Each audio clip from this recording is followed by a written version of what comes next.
আজকে বানাবো এগ মশলা। প্রথমে আমি একটা ফ্রাই প্যান বসিয়ে দিলাম ননস্টিকের। গ্যাসের ফ্লেমটা একটু কমিয়ে রেখেছি, খুব তাড়াতাড়ি গরম হয়ে যায় যার জন্য কমিয়ে রাখলাম। এখানে সামান্য পরিমাণে সরষের তেল দিয়ে দেবো।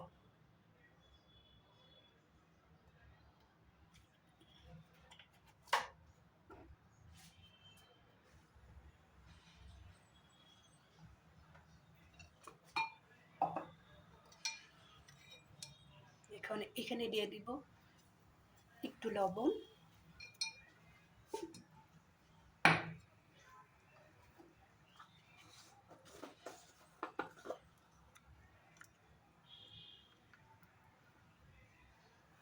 হলদি পাউডার,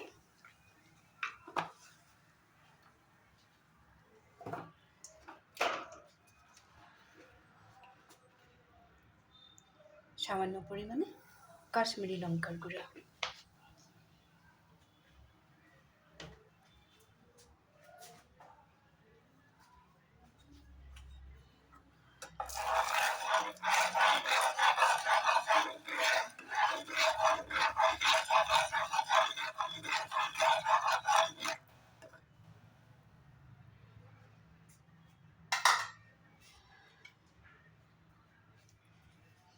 এখন এখানে দিয়ে দেব কেটে রাখা ডিমগুলো।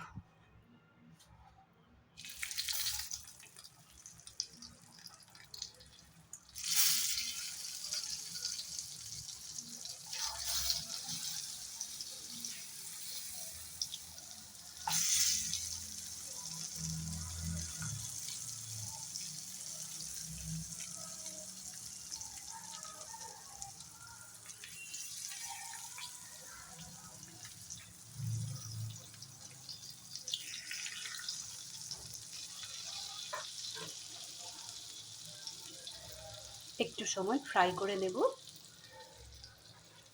এখানে আমি রেডি করে রেখেছি রসুন, আদা, পেঁয়াজ আর কাঁচা লঙ্কা।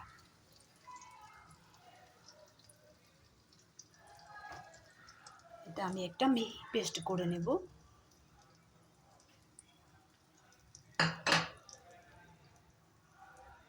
এদিকে রেডি করে রেখেছি একটু বেশি করে ধনেপাতা।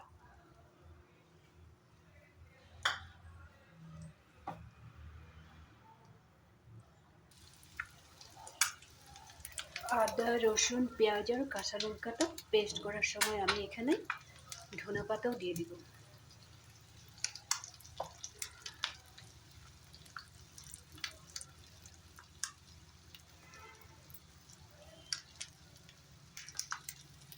এভাবে আমি সবগুলো জিনিস একসাথে একটা মিহি পেস্ট বানিয়ে নেব।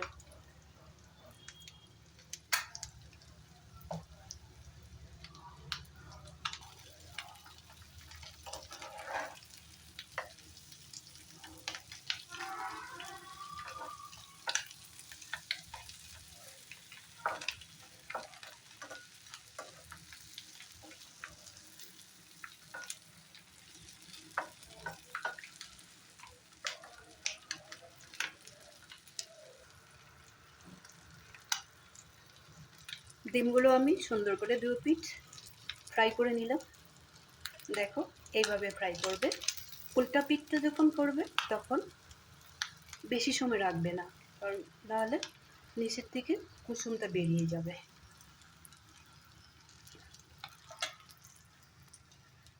এখন গ্যাসের ফ্লেমটা বাড়িয়ে দিয়ে অন্য একটা কড়াই বসিয়ে নেব।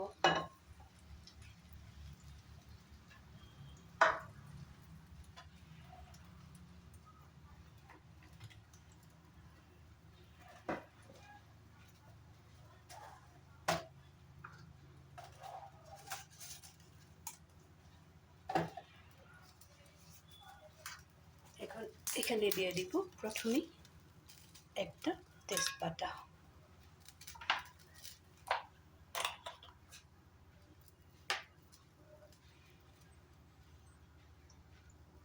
আবার একটু সরষের তেল দিয়ে দিলাম। সরষের তেলটা দিয়ে আমি একটু এখানে কালো জিরা দিব। কালো জিরাটা দিলে টেস্টি হয়। সামান্য পরিমাণে কালো জিরা দিয়ে দিলাম।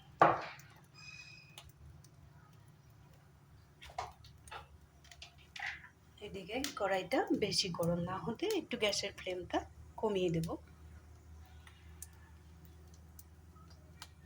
এইখানে পেস্ট করা মশলাটা ঢেলে দেব।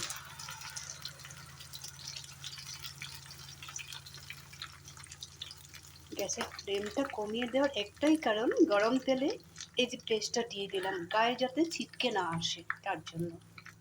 এইভাবেই করবে। এগুলো একদমই ছোট ছোট কথা, কিন্তু বহুতই রিস্কি, যার জন্য বলে দিলাম।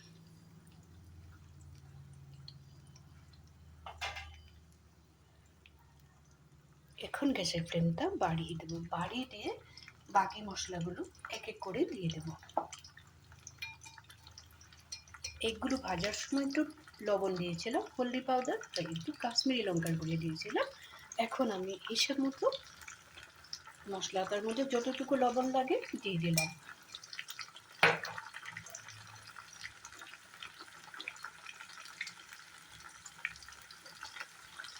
হলদি পাউডার,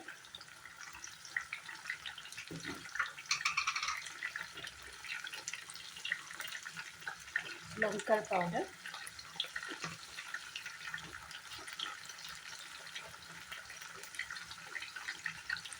এখানে সামান্য পরিমাণে দিয়ে দিব জিরা পাউডার।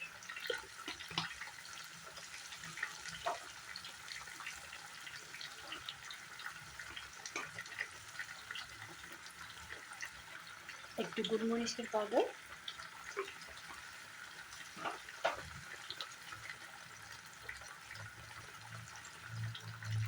এখন ভালো মতো কিছু সময় রান্না করে নেব। 2-3 মিনিটের মতো মশলাটা খুব সুন্দর করে ফ্রাই করে নিতে লাগবে।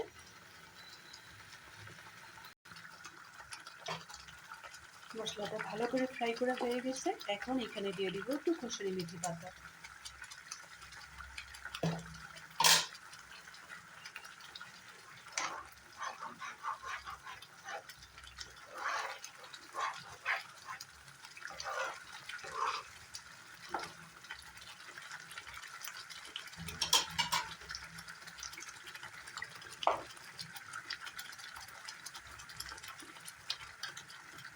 ফুটতে থাকা অবস্থায় একটু এলাচের পাউডার দিয়ে দিব।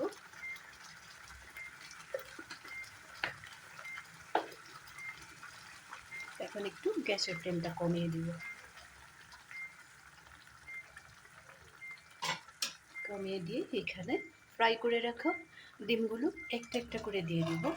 একেবারে হালকা হাতে দিবে, তাহলে কুসুমটা বেরিয়ে যাবে না।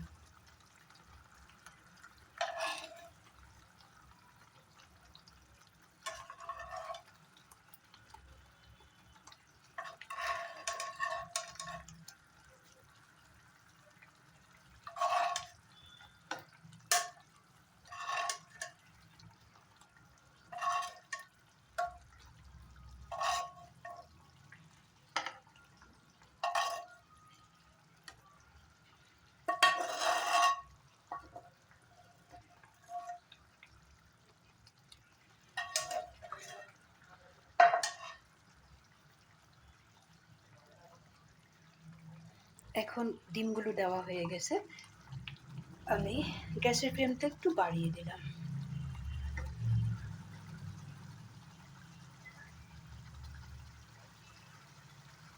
এখন আর হাতে ছিটা পড়বে না।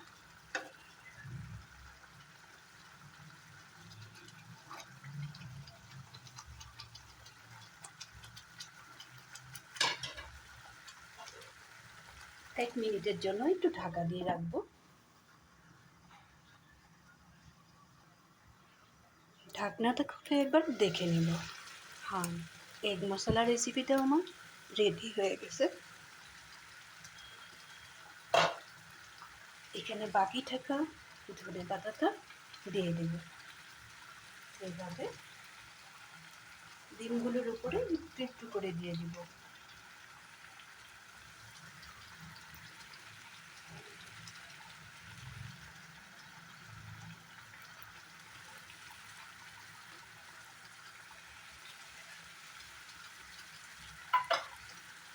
এইভাবে তোমরাও একদিন বাড়িতে এগ মশলা বানিয়ে খাবে, খুব বেশি টেস্টি হয়। আমি এখানে জল একদমই ব্যবহার করি না। তোমাদেরকে যেইভাবে দেখিয়ে দিয়েছি আমি এইভাবেই বানিয়েছি, এখানে কোনো সিক্রেট রাখি না।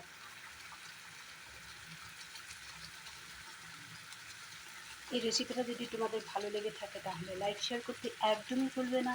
বাড়িতে বানিয়ে খেয়ে তারপরে আমাকে কমেন্ট করে বলবে কেমন লাগলো। ভালো থাকবে, সুস্থ থাকবে। তাহলে আজকের জন্য রাখি।